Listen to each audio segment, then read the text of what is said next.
"By summer you will birth our son," the virgin duke said to the fat castle maid. The great hall falls silent. Candles flicker. Nobles sneer. Servants whisper. A vow has been spoken, shocking, scandalous, and impossible. A powerful duke, mocked as a virgin, dares to promise an heir not to a noble lady, but to a maid. A maid with flour on her hands and fire in her heart. But when prideful lords laugh and a mother threatens to tear them apart, the castle becomes a battlefield of whispers and lies, and hidden in the shadows lurks a cousin with forged letters, ready to destroy them both. Will love strong enough to defy a kingdom, survive betrayal, scandal, and exile? Or will a maid's honor be crushed beneath the weight of a duchess's crown? Comment below and tell me where in the world you're joining from. And if this story made you pause for a moment, hit that subscribe button for more. Thunder crashed against the stone walls of Castle Harrowley as Meg Dalloway worked alone in the vast kitchen. Her strong hands pressed into the bread dough, finding comfort in the familiar rhythm. The fire from the hearth cast dancing shadows across the wooden tables and copper pots while she hummed the 23rd Psalm, her mother's favorite. "The Lord is my shepherd," she whispered, trying to steady her racing heart as another boom of thunder shook the windows. The kitchen was her sanctuary at this midnight hour when most of the castle slept. Here, she could work in peace, away from the snickering of other servants about her size or the cold stares of nobles who looked right through her.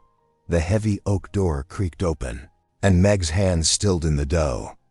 Edward, Duke of Wensford, stood in the doorway, his dark hair plastered to his forehead, his fine coat dripping onto the flagstone floor.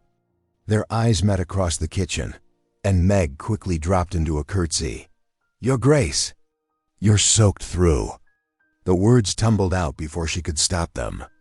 She reached for a clean cloth, then hesitated, unsure if it was her place to offer it. Edward's gentle smile put her at ease.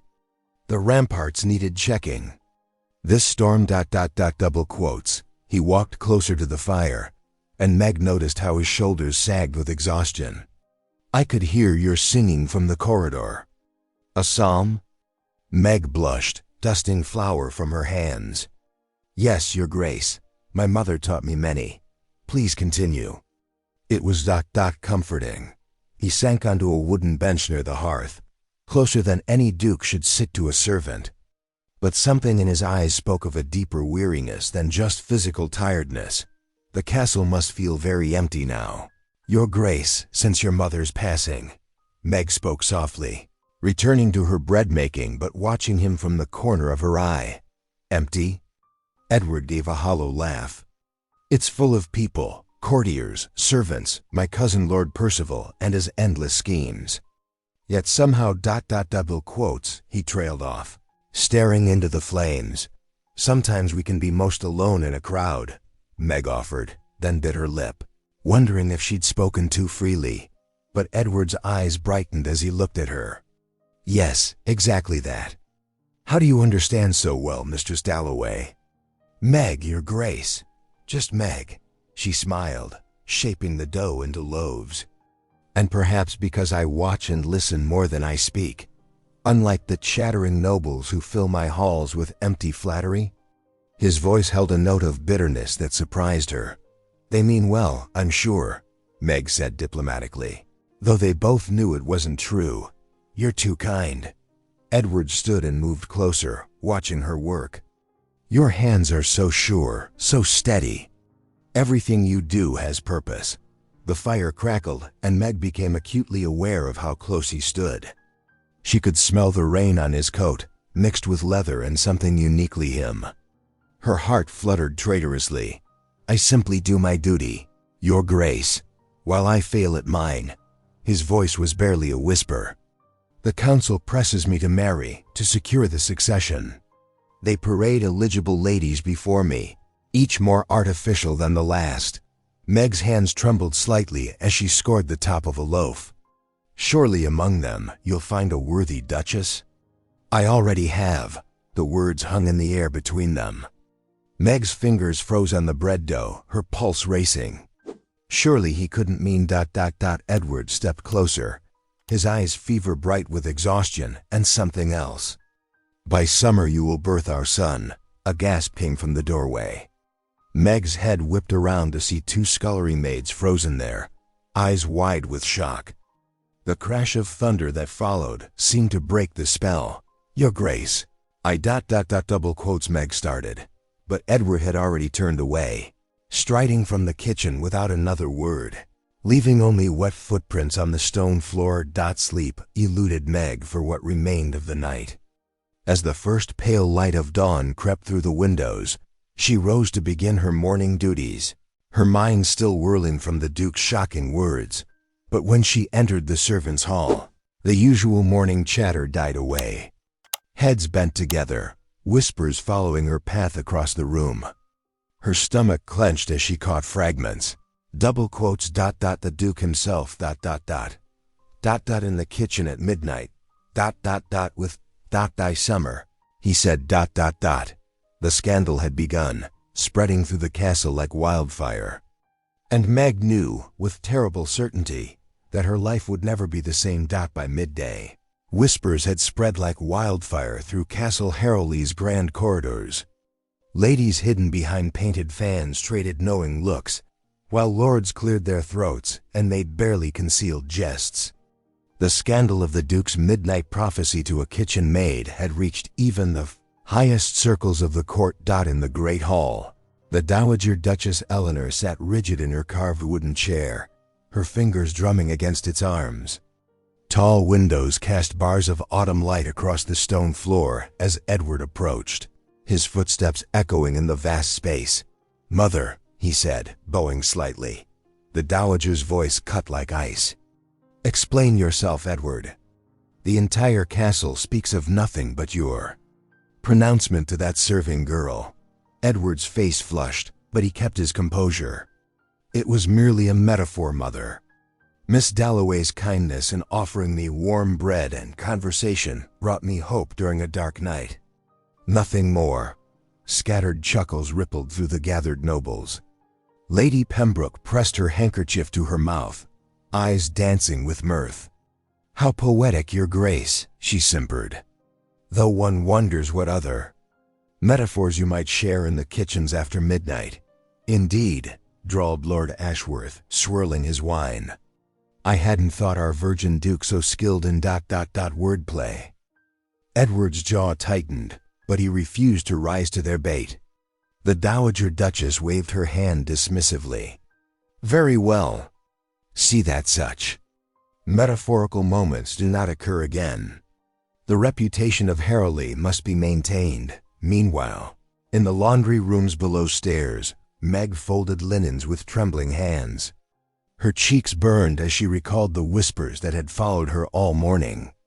Even the scullery maids, usually friendly, had grown distant. "Don't let them chase you away," Agnes said firmly, taking a sheet from Meg's hands before she could crease it further. "You've done nothing wrong. Perhaps I should seek a position elsewhere," Meg murmured, smoothing her apron. "I never meant to cause His Grace embarrassment," Agnes snorted. "Embarrassment? That man walked into your kitchen in the middle of the night, speaking nonsense about babies. If anyone should be embarrassed, it's him." She softened her tone at Meg's distress. "Listen to me, Meg Dalloway. You're the finest baker this castle has seen in 20 years. The Duke himself said your bread gives him hope, and that's no small thing. But the way they look at me now ... Meg's voice wavered. "As if I schemed to trap him somehow, me. As if I'd ever dream of such a thing. Let them look," Agnes declared, setting down her laundry to grasp Meg's shoulders. "Hold your head high. You're as good as any of them, and better than most. The truth will outlast their gossip." Evening brought the formal supper, with nobles seated above the salt and servants hovering below. Meg kept to the shadows as she helped serve, though she could feel curious eyes following her movements. The weight of their judgment pressed down on her shoulders, making her usually sure steps hesitant. From his place at the high table, Edward watched her. The sight of her downcast eyes and careful movements filled him with shame. She had offered him simple kindness that storm-racked night, warm bread, quiet conversation, and a moment's peace. In return, his foolish words had made her a target for every wagging tongue in the castle. He barely tasted the elaborate dishes before him, remembering instead the simple perfection of that midnight bread. Then, she had looked at him with clear, honest eyes, treating him as a person rather than a title. Now she wouldn't meet his gaze at all. "More wine, your grace?" The steward's voice startled Edward from his thoughts. "No," he said quietly, still watching Meg slip through the servant's door like a shadow. "I've had quite enough for one day." The feast continued around him, laughter, music, the clink of silver on fine plates. But Edward sat in silence, wondering how to make right what his careless words had broken. A week passed, and winter's chill grip tightened around Castle Harrowley.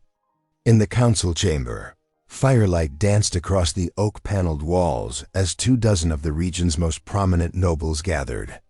Their faces were stern in the flickering light, their attention fixed upon Edward, who sat at the head of the long table.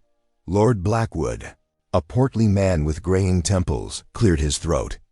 "Your Grace, with all respect, you cannot delay this matter further. The duchy requires an heir." "Indeed," added Lady Pembroke, her jeweled fingers tapping against the table. "I have a niece of marriageable age. Most accomplished. Plays the pianoforte beautifully." The Dowager Duchess Eleanor sat at Edward's right hand, her spine straight as a sword.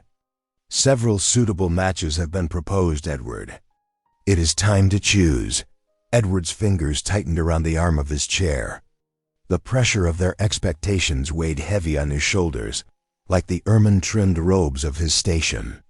He thought of endless balls and hollow courtesies, of painted smiles and calculated advances. Then his mind turned to warm kitchen fires and honest brown eyes, to the simple truth of bread dough and psalms in the night. "I have chosen," he said quietly. The chamber fell silent. Eleanor's face brightened with hope. "I will marry Margaret Dalloway." For a moment, no one moved. Then Lady Pembroke let out a shocked laugh, quickly stifled behind her hand. Lord Blackwood's face turned purple with suppressed mirth. Several younger nobles didn't bother hiding their amusement, their laughter echoing off the stone walls. The Dowager Duchess swayed in her seat. "The baker?" she whispered, before her eyes rolled back and she slumped in a dead faint. Several ladies rushed to fan her face with their handkerchiefs. "Fetch the girl," Lord Blackwood commanded between chuckles. "Let us see this ... Duchess to be." Edward's jaw clenched, but he nodded to a page. Minutes that felt like hours passed before Meg was brought before the council. She wore her plain brown dress, flowers still dusting her apron, her round face flushed with confusion and embarrassment. She attempted a curtsy that made several ladies titter behind their fans. "So this is your choice, your Grace?" Lord Pembroke sneered. "Rather more substantial than the usual Duchess. A kitchen maid?" Lady Ashworth's voice dripped with disdain. "Why, she can barely manage a proper curtsy." Edward rose to his feet, his voice cutting through the mockery like a blade. "I see before me a woman of true virtue.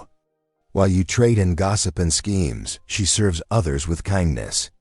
While you measure worth in silk and jewels, she creates sustenance with her own hands."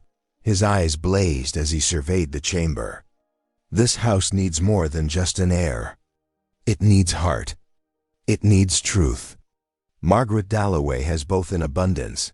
Meg stood frozen, her hands clasped tightly before her. The noble's derision stung, but Edward's words wrapped around her like a warm shawl.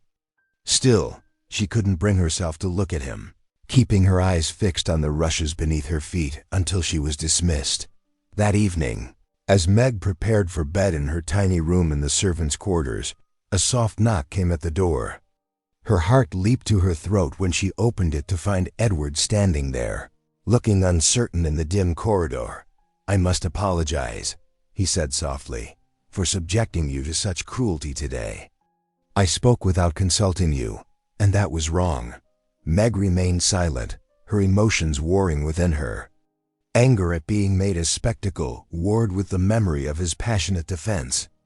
The forbidden hope that had taken root in her heart since that stormy night now bloomed traitorously in her chest. Even as her practical mind warned her against such dangerous dreams, Edward waited in the silence, his own heart thundering in his chest. The torchlight caught the uncertainty in his eyes, the tension in his shoulders. He had acted on impulse, driven by memories of shared confidences over warm bread, of quiet strength and genuine kindness. Now he stood before her door, a duke humbled, waiting for some word from a kitchen maid who had somehow become the still point in his turning world. Days after Edward's shocking declaration, Meg found herself in the drawing room, standing before Lady Beatrice Harley. The Duke's cousin was a willowy woman with sharp features and an even sharper tongue. Morning sunlight streamed through tall windows, making the lady's jewels glitter like ice. "Stand straight," Lady Beatrice commanded, circling Meg like a hawk. "Shoulders back. Dear heavens, girl, have you never learned to carry yourself properly?" Meg lifted her chin, keeping her face calm despite the sting of the words. Her plain brown dress seemed to shrink under Lady Beatrice's critical gaze. "A duchess," Lady Beatrice continued, "must glide, not lumber. Watch carefully," she demonstrated, moving across the room with practiced grace. Her silk skirts whispered against the floor, each step measured and light. Meg attempted to copy the movement, conscious of her sturdy frame. The wooden floorboards creaked beneath her feet. "No, no, no." Lady Beatrice's voice cracked like a whip. "You move like a merchant's cow." Again. From his position in the corridor, partially hidden behind a tapestry, Edward watched the scene unfold. His hands clenched at his sides as Lady Beatrice's cruel words filled the air.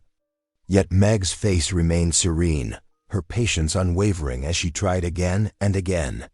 "Now, we shall practice dining etiquette," Lady Beatrice announced, gesturing to a table laden with silver. "Heaven forbid you embarrass the family by using the wrong fork." For 2 hours, Meg endured instructions on everything from how to hold a teacup to the proper way to address a marquis. Lady Beatrice's corrections grew more cutting with each passing minute, but Meg's quiet dignity never faltered.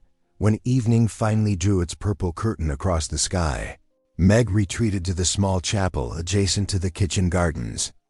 The space was humble compared to the castle's grand cathedral, but its wooden pews held more comfort than any velvet cushion. Edward found her there, bent over a leather-bound Bible, her finger tracing the lines by candlelight. He paused in the doorway, struck by the peace in her expression. "You can read?"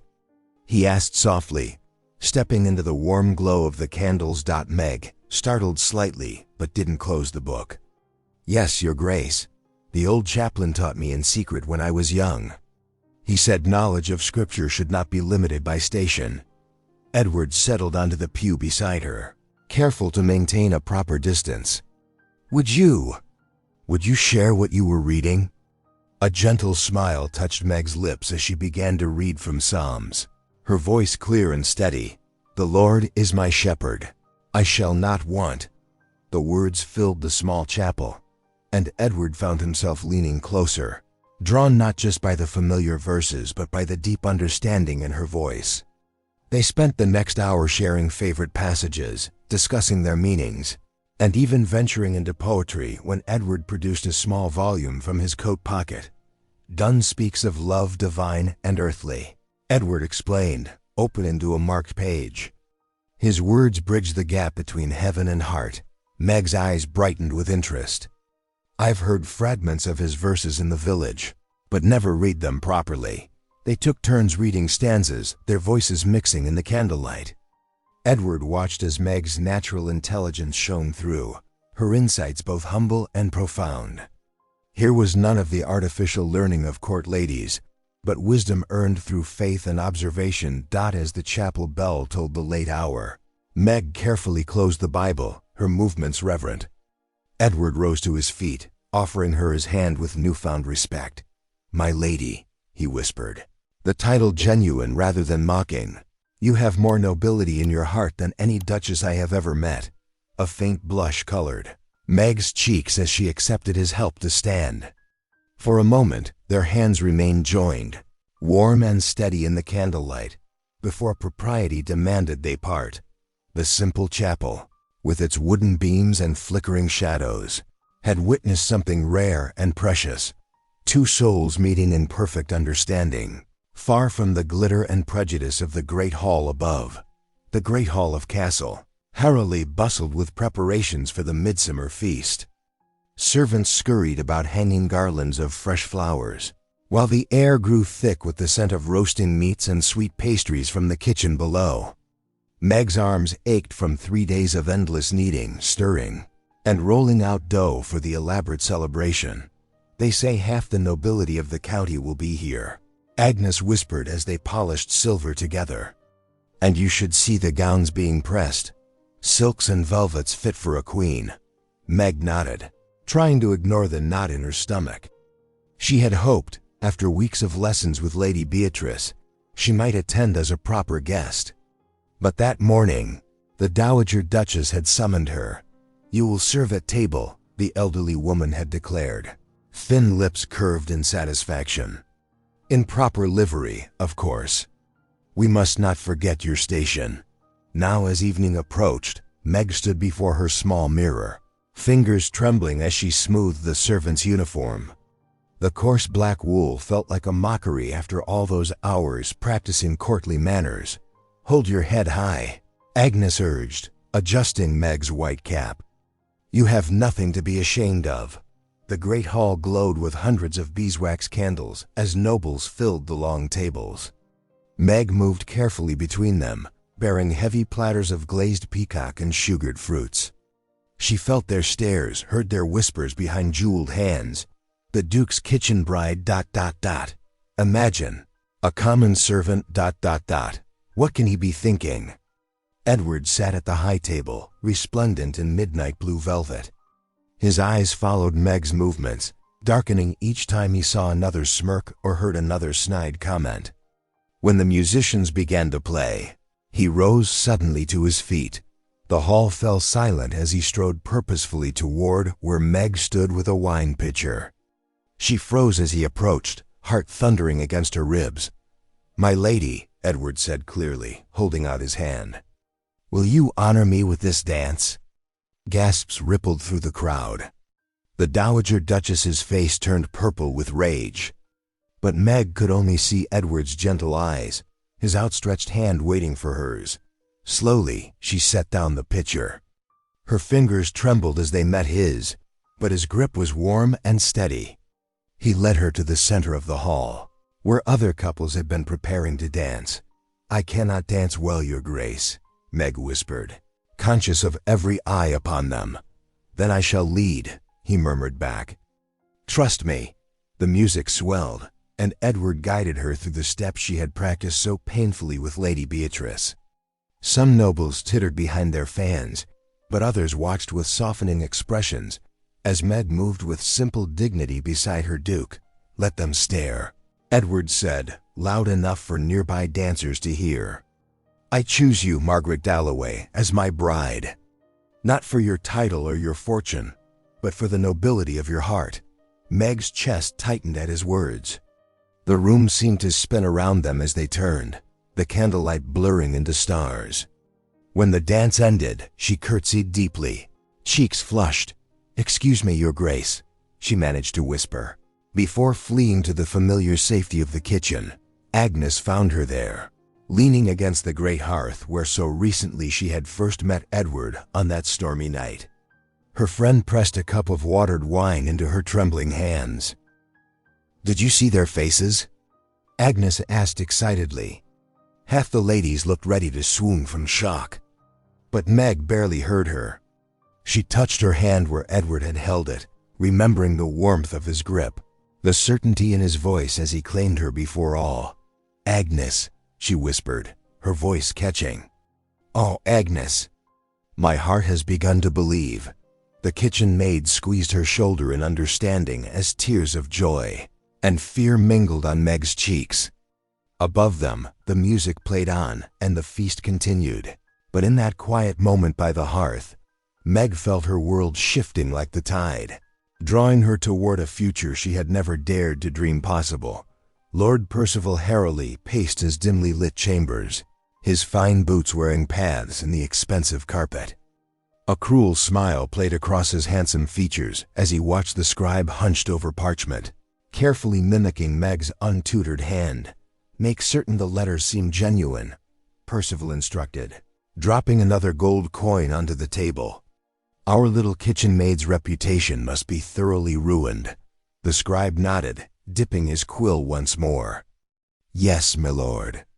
These love notes will seem as though written between the stable hand Thomas and the girl herself. Morning sunlight streamed through the chapel's stained glass windows, casting rainbow shadows across the stone floor. Meg sat alone in her usual pew, clutching her prayer book. She couldn't help but notice how the other worshippers gave her a wide berth, whispering behind their hands and casting sidelong glances in her direction. Lady Ashworth, who had been kind to her just days before, now gathered her skirts as she passed, as though Meg carried some disease. Even the merchants' wives, usually eager to curry favor, turned their backs when she approached Dot in the great corridor after services. She heard the sharp laughter of noble ladies echo off the walls. Can you imagine? A common kitchen maid, thinking she could be Duchess? One voice rang out. And now we know why she caught the Duke's eye, already carrying a child and not his. Meg's cheeks burned as she hurried past, her eyes fixed on the floor. The whispers seemed to follow her everywhere now, like shadows she couldn't escape. Edward found her that afternoon in the herb garden, where she had fled to find solitude among the fragrant rosemary and lavender. His face was drawn with concern as he took her trembling hands in his. "These vicious rumors are lies. Nothing more," he insisted, his voice fierce with conviction. "I know your heart, Meg. Your virtue is beyond question." She met his earnest gaze, drawing strength from his unwavering faith in her. "But the letters they speak of forgeries," Edward declared. "Someone seeks to destroy what we have built. I will not let them succeed." Yet the pressure mounted with each passing day. Noble families who had accepted invitations to dine now sent polite refusals. Longtime allies of the Harrowly family began to distance themselves, fearing association with scandal. The final blow came when the Dowager Duchess swept into Edward's study one stormy afternoon, her silk skirts rustling with righteous fury. She carried a stack of letters in her trembling hands. "Explain these," she demanded, slamming the papers onto his desk. The letters scattered across the polished wood, their damning words clearly visible. "Love notes between your precious kitchen maid and a stable hand. Promises to run away together. Mentions of a child already growing in her belly." Edward picked up one of the letters, his face darkening as he read. "These are obvious forgeries, Mother. Meg can barely write her own name, let alone compose such flowery prose. It matters not." The Dowager's voice cracked like a whip. "The damage is done. Every noble house in 3 counties speaks of nothing else. You must end this farce of a betrothal immediately." "I will not," Edward replied, his quiet tone masking steel beneath. The Dowager drew herself up to her full height, her eyes glittering dangerously. "Then you leave me no choice. Either break this betrothal and marry a suitable woman of rank, or I shall petition the King's Council to have you declared unfit. The dukedom will pass to Percival, who at least understands the duties of his station." She planted both hands on his desk, leaning forward. "Choose wisely, my son. Love may warm your heart, but it will not maintain these lands or feed our people. You have until tomorrow to make your decision." The study door slammed behind her with enough force to rattle the windows, leaving Edward alone with the scattered letters and the weight of an impossible choice pressing down upon his shoulders. The morning sun had not yet risen when Edward paced the length of his private study, his shoulders bent with the weight of impossible choices. The Crown's envoys, Lord Whitworth and Sir Charles Pembroke, stood like dark shadows before his desk, their faces stern in the candlelight. "Your Grace," Lord Whitworth's voice cut through the silence. "His Majesty's position is clear. This arrangement cannot stand. The scandal threatens the very stability of noble marriages throughout the realm." Edward's hands clenched behind his back. "The accusations against Miss Dalloway are false. Surely the Crown cannot expect me to cast aside an innocent woman based on malicious lies." Sir Charles stepped forward, his expression grave. "Truth matters less than appearance in such matters. Your Grace, the King himself has expressed his displeasure." The words hung heavy in the air, weighted with unspoken threat. Edward felt the walls of his beloved home closing in around him. He thought of Meg, of her quiet strength and gentle heart, of their shared moments over Scripture that had brought such peace to his troubled soul. "If I refuse?" he asked, though he already knew the answer. "Then the Crown will be forced to reconsider the management of these lands," Lord Whitworth replied smoothly. "Perhaps your cousin, Lord Percival, might prove more amenable to royal guidance." Edward's jaw tightened. To lose the duchy would mean the ruin of thousands who depended on his protection. Tenant farmers, village families, the very children Meg so often tended, all would fall under Percival's cruel governance.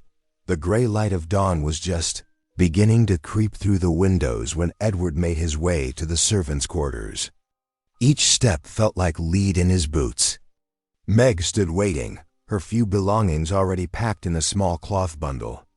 Someone had warned her then, perhaps Agnes, ever loyal to her friend.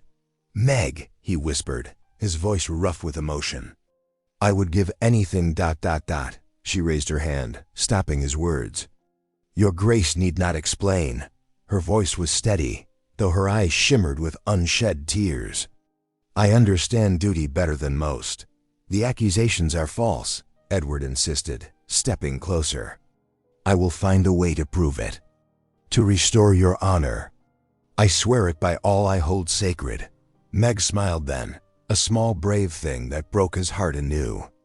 "My honor lies in God's hands, Your Grace, as does yours." The cart waited in the courtyard, a simple farmer's vehicle rather than a ducal carriage that might draw attention. Edward watched as Meg climbed aboard, her movements careful and dignified, despite her worn dress and humble circumstance. The morning mist wrapped around them like a shroud, muffling the sound of wooden wheels on cobblestones. Just before the cart passed through the gates, Meg turned back once, her gaze meeting Edward's across the distance. In that moment, all that might have been, all that should have been, passed between them in silence. Then she was gone, and Edward stood alone in the empty courtyard, the weight of his title pressing down like a crown of thorns. Miles away, in a small village cottage that had once belonged to her father, Meg moved through the familiar rooms like a ghost. Kind neighbors had kept the place tidy in her absence, and someone had left fresh bread and milk on the table. Such simple kindnesses brought fresh tears to her eyes. As evening fell, she lit a single candle and knelt beside her narrow bed. The flame's gentle light cast dancing shadows on the rough-hewn walls, so different from the castle's grand chambers. Yet here, in this humble place, Meg found the strength to pray. "Lord," she whispered, her hands clasped tight as tears fell freely, "watch over him. Guard his heart. Grant him wisdom to rule justly and peace in his conscience." Her voice broke. "And if it be your will, help me to bear this burden with grace." The candle flickered, its light catching the tears that fell upon her interwoven fingers.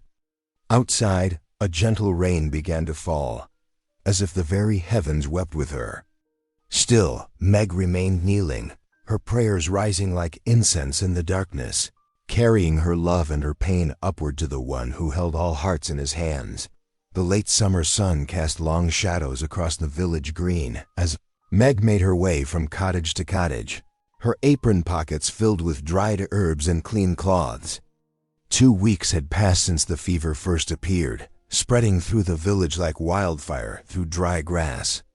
The air hung heavy with the scent of sickness and fear. Inside the Cooper family's small home, she knelt beside young Timothy's bed. The boy's face burned with fever, his breaths coming in shallow gasps. His mother wrung her hands nearby, dark circles beneath her eyes. The physician said bleeding him again would help, Mrs. Cooper whispered. But he seems weaker after each time. Meg shook her head gently. What he needs is broth to keep up his strength, and cool cloths to break the fever. She dipped a cloth in fresh water, wringing it out before laying it across Timothy's forehead. The boy stirred, his cracked lips parting. "Thank you, Miss Meg," he mumbled outside the window. A figure in a rough traveling cloak watched intently, though Meg remained unaware of his presence. Edward's heart ached as he observed her tender ministrations.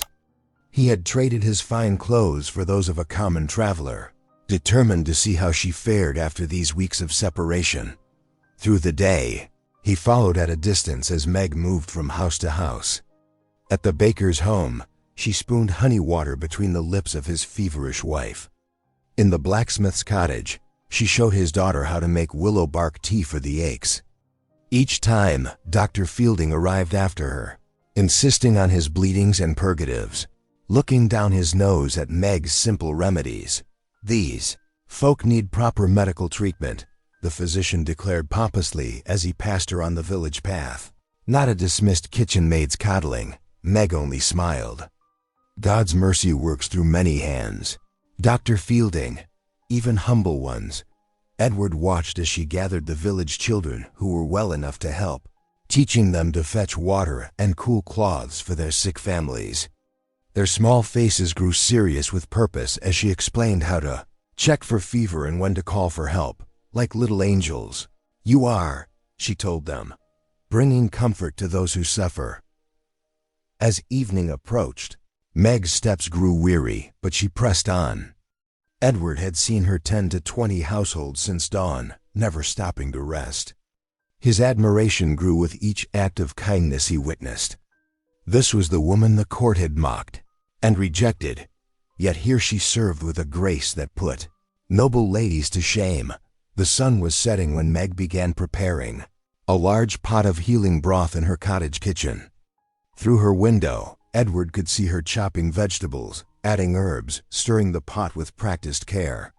Her face glowed in the firelight, tired but peaceful. He had not meant to reveal himself, but after helping carry water and firewood for several suffering families, he felt strangely lightheaded. The world began to spin as he stood watching her. His skin burned and his legs trembled beneath him. "No," he whispered, recognizing the fever's first grip. "Not now." He stumbled toward her door, knowing he needed help but unwilling to endanger her. The ground seemed to tilt beneath his feet. Through blurring vision, he saw Meg's cottage swimming before him, the warm light from her windows becoming a golden haze. One more step, he thought. Just one more. But his legs would not obey. The fever that had claimed so many now claimed him, and darkness crowded the edges of his sight. As consciousness slipped away, he fell heavily against Meg's cottage door. The last thing he heard was the sound of the door opening, and Meg's startled gasp as she recognized the man collapsed on her threshold. Then everything went black. The clatter of his fall echoed through the quiet evening, a sound that would change everything, though neither of them yet knew how much. Candlelight flickered against the rough-hewn walls of Meg's cottage as she pressed a cool cloth to Edward's burning forehead. His skin blazed beneath her touch, and his breathing came in shallow gasps. 3 days had passed since she'd found him collapsed at her doorstep, his fine clothes soaked with fever sweat. "Hold fast, my lord," she whispered, dipping the cloth again in lavender-scented water. "God's mercy flows even here." The village children peered through her windows, wide-eyed at the sight of their duke lying on her humble bed. They carried word to their parents, who gathered in worried clusters outside. A duke in their midst, and in the care of Meg Dalloway, the maid they'd known since childhood. "She tends him like an angel," whispered old Martha, the weaver's wife. "See how gentle her hands are, how she never leaves his side." Through long nights, Meg bathed his face and chest, spooning herb-steeped broth between his cracked lips. When delirium took him, she held his thrashing form, singing psalms until peace returned to his features. Her own exhaustion meant nothing against his need. On the fourth morning, hoofbeats thundered through the village. The castle chaplain arrived, his black robes dusty from hard riding. In his leather satchel lay redemption, letters in Lord Percival's own hand, revealing his plot to destroy Meg's reputation. "The truth comes to light," the chaplain declared, showing her the evidence. Lord Percival's servant confessed all, the forgeries, the planted rumors. "Your honor stands unstained, my child." Edward stirred at the chaplain's voice, his eyes opening clear for the first time in days. "Meg," he whispered, reaching for her hand. "I knew you were true." Though weak, Edward commanded nobles be summoned from the castle. They arrived in a grand procession, filling the tiny cottage with silk and velvet. The Dowager Duchess swept in last, her face tight with concern for her son. From his sickbed, Edward's voice rang with authority as he revealed Percival's treachery. "See how ambition poisoned his heart," he declared, holding up the damning letters. "While he plotted in shadow, this good woman served with light and truth." Lord Percival, caught in his lies, turned pale as milk. Before anyone could stop him, he fled the cottage, mounting his horse and galloping away in disgrace.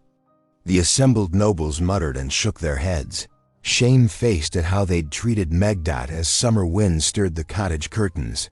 Edward grew stronger under Meg's care. Village children brought fresh flowers daily, laying them by his bedside.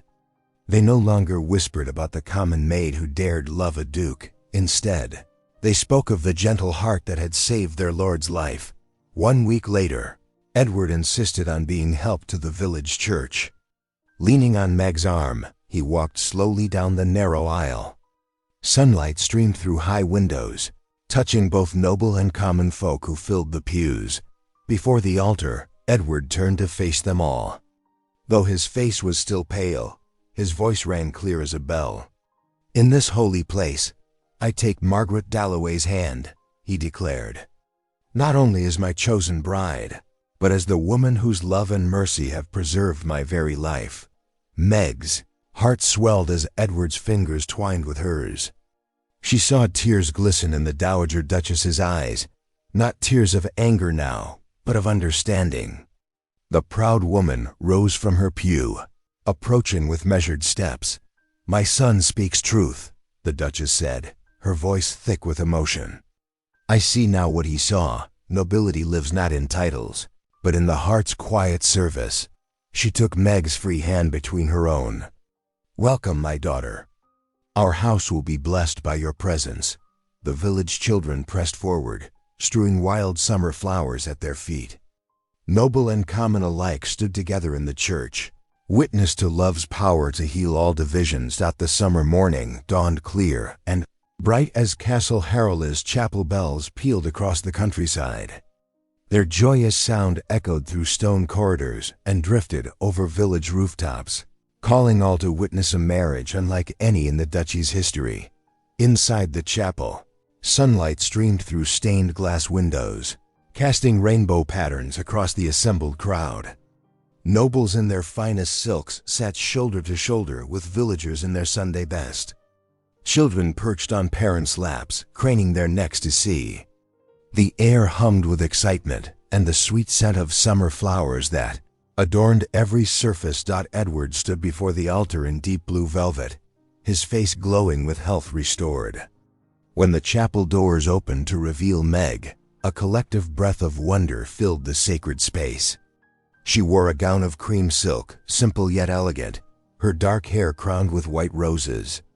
The Dowager Duchess herself had insisted on providing the dress, declaring that Meg's pure heart deserved pure silk. As Meg walked slowly down the aisle, accompanied by Agnes the laundress who had become like a sister, tears of joy sparkled in many eyes. Here was living proof that love could bridge any divide, that true nobility dwelled in the heart rather than in titles. Before the chaplain and assembled witnesses, Edward took Meg's trembling hands in his. His voice rang clear and strong through the chapel. "I vow to honor you, Margaret, not only as my duchess but as the keeper of my heart. Your gentle wisdom shall guide our house, and your compassion shall be our strength." Meg's reply came soft but steady, her words touching every heart. "I vow to serve with love, Edward, not only as your wife but as a bridge between two worlds. May our union bring healing to all under our care." Their kiss, sweet and pure, sealed promises deeper than mere ceremony. As one, the assembly rose in celebration, nobles and servants alike cheering the union of Duke and Maid. Church bells rang out once more, declaring to all the countryside that love had triumphed over tradition. The great hall blazed with hundreds of candles for the wedding feast. For the first time in living memory, servants sat at table alongside nobles. The Dowager Duchess herself led the way, insisting that Agnes be seated at her right hand. Kitchen maids shared dishes with countesses. Stable boys passed plates to earls. Music and laughter filled the air as old barriers melted away in the warmth of celebration. Children darted between tables, gathering sweets and tales to tell. Old Martha from the village sang ballads that had both nobles and servants joining in the chorus. Even the most proper ladies found themselves tapping their feet to country dances, while village musicians played alongside the court musicians. As evening drew its gentle veil across the castle, Edward led Meg to their private chamber. A cheerful fire crackled in the hearth, its light dancing across walls hung with tapestries. Meg's small Bible, the one they had shared during their courtship, lay on a table nearby. In the firelight's warm glow, Meg turned to Edward with shy joy in her eyes. "My lord, my love," she whispered, placing his hand over her belly. "I carry a blessing beneath my heart." Edward's eyes widened with wonder. Then softly, reverently, he repeated words once spoken in desperate loneliness. "By summer you will birth our son." They smiled at each other, marveling at how God's ways unfolded. What had begun as a scandalous prophecy had transformed through love's alchemy into blessed truth. Their child would be born into a household where ancient walls between classes had crumbled, where service and nobility had found common ground in love's vast territory. If something today spoke to the part of you that still believes in love, stay a while. Subscribe. I'll be here again tomorrow with another story worth feeling.